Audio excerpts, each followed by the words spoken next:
Assalamualaikum, selamat pagi anak-anak. Pertama-tama kita perkenalan dulu. Perkenalkan, nama saya Agus Susanti, bisa dipanggil Bu Santi ya. Bu Santi di sini mengajar mata pelajaran prakarya. Biasanya kalau di SD mungkin atau MI biasanya dikenal dengan pelajaran muatan lokal yang suruh menggambar atau membuat kerajinan. Itu kita kalau di NPS masuk di pelajaran prakarya. Karena dalam situasi pandemi ini, jadi sementara kita belajarnya tidak bisa bertemu langsung. Mudah-mudahan situasi ini segera membaik supaya kita bisa bertatap muka langsung ya. Sebelum kita mulai pelajaran, mari kita berdoa dulu. Berdoa mulai.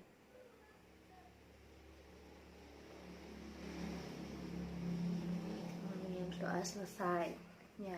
Untuk bab pertama yang kelas 1 kita akan membahas mengenai tentang kerajinan. Nah, kerajinan ini membahas mengenai kerajinan serat. Apa sih yang kalian ketahui tentang kerajinan serat? Pasti kan kalian sudah berpikir kalau kerajinan serat berarti dia memiliki tekstur. Ya, kerajinan serat bisa dibedakan menjadi dua, yaitu dari serat hewan atau dari serat tumbuhan.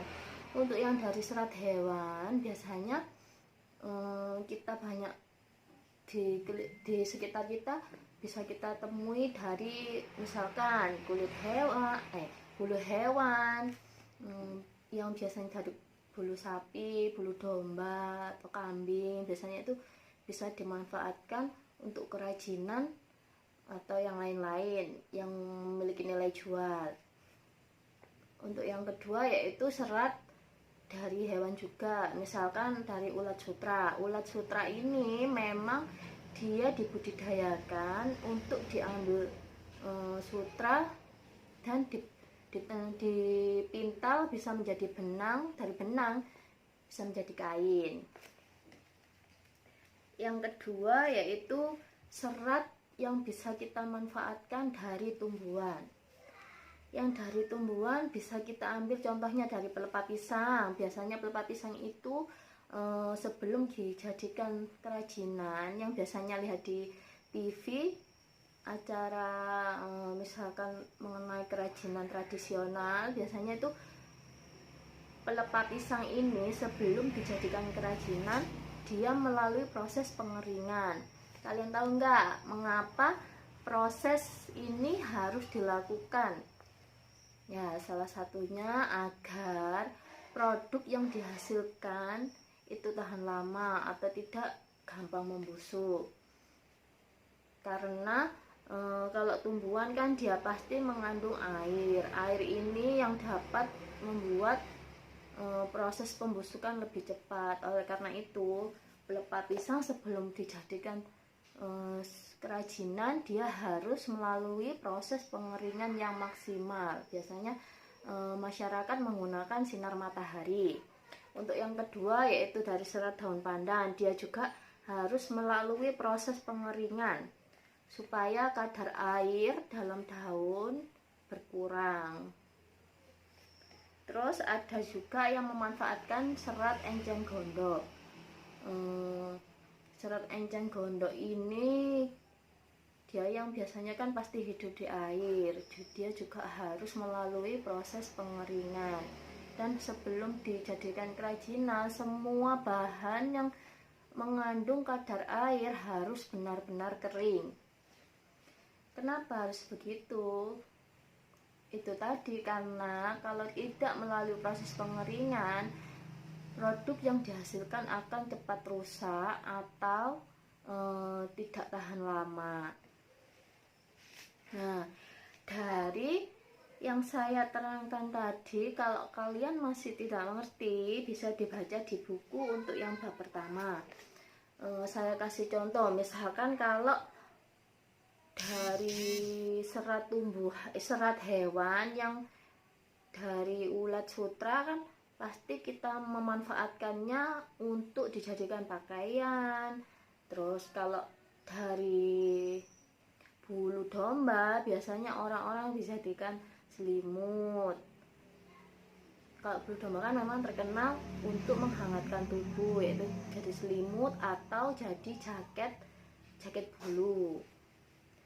Kalau kulit hewan kan bisa jadi sabuk, bisa jadi sepatu atau tas.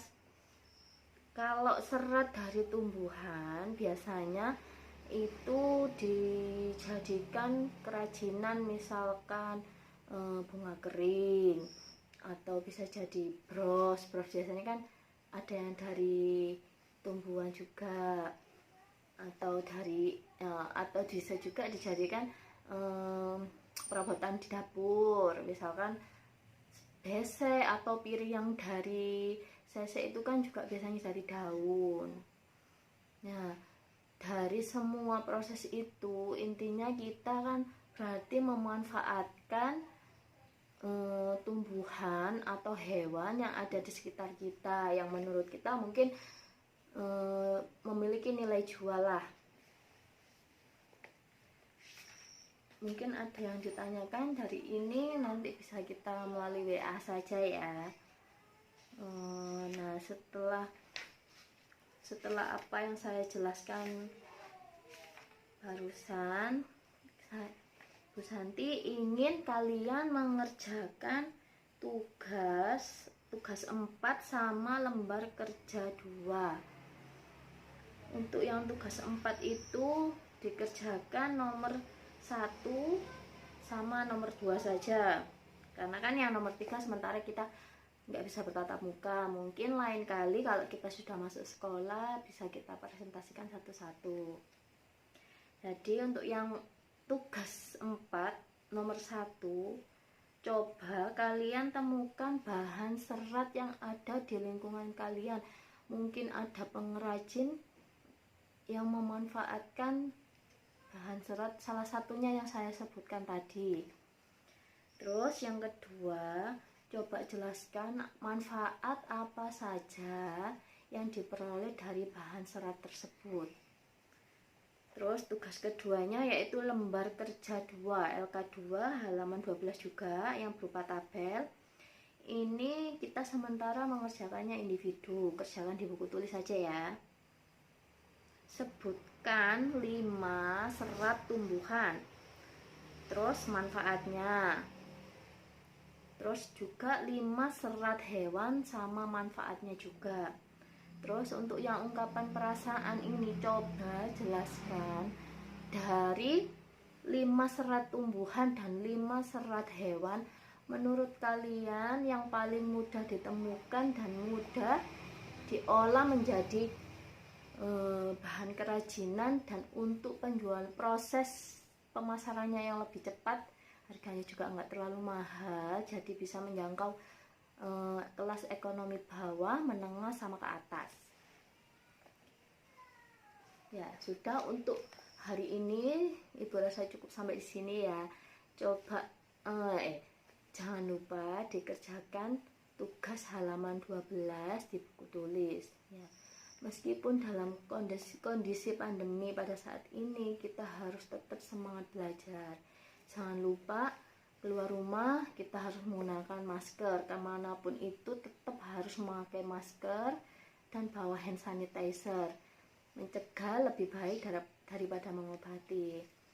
Kita jaga keluarga kita, jaga diri sendiri, karena kalau satu saja sudah terjangkit dapat menulari keluarga kita. Kalau kita sayang sama keluarga kita, berarti kita juga harus bisa menjaga diri kita sendiri.